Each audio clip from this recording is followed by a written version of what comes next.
Оставка министерот за земјоделство, водостопанство и шумарство Цветан Трипуновски нема да поднесе, откако опозицијската СДСМ повика на негова одговорност по апсењето на актуелниот директор на Агенцијата за финансиска поддршка во земјоделството Илија Стоилев за земање на мито. Истрагата досега покажа дека Џевдет Насуфи, поранешен министер за правда и локална самоуправа во владата на Љупчо Ѓорѓиевски, му ветил 50.000 евра на Стоилев, а полицијата го фатила со првите 400 дадени на рака. Подкупот бил со цел фирмата на Насуфи, која не исполнува услови, да добие пари од ИПАРТ. Опозицијата повикува на моја оставка, сакам да потенцирам дека Агенцијата е посебна институција која што има посебен менаџмент, посебен управувачко тело кој што работи согласно нивниот план и активности, така да не гледам никако поврзаност, затоа апелирам дека овој случај треба да се истражи до крај и доколку има одговорност да се делува согласно законот и процедурата. СДСМ предупредува дека корупцијскиот скандал ја доведува во прашање европската поддршка за реализација на ИПАРТ 3 програмата вредна 128 милиони евра. Во ризик се ставени 128 милиони евра од целата 7-годишна програма.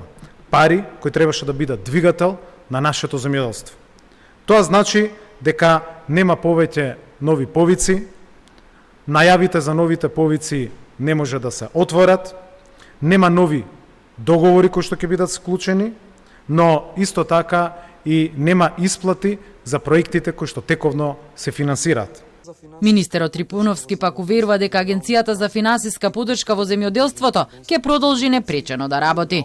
Агенцијата е акредитирано тело кое што ќе си продолжи да работи согласно правилата и процедурите.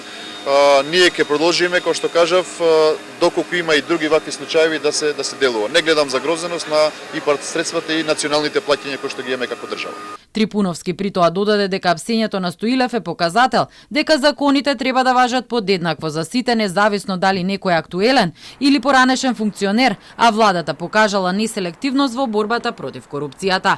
Инаку меѓу осомничените е и државен службеник во Министерството за земјоделство, како и вработен даночен референт во УЈП. Насуфиев, управител на фирмата, стигна с Агро во Струшко Велешта и се гони за давање подкуп и давање награда за противзаконито влијание. Стоилев е осомничен за примање подкуп. Тие завршија во притвор со уште 2 осомничени, а 5-та осомничена е во куќен притвор.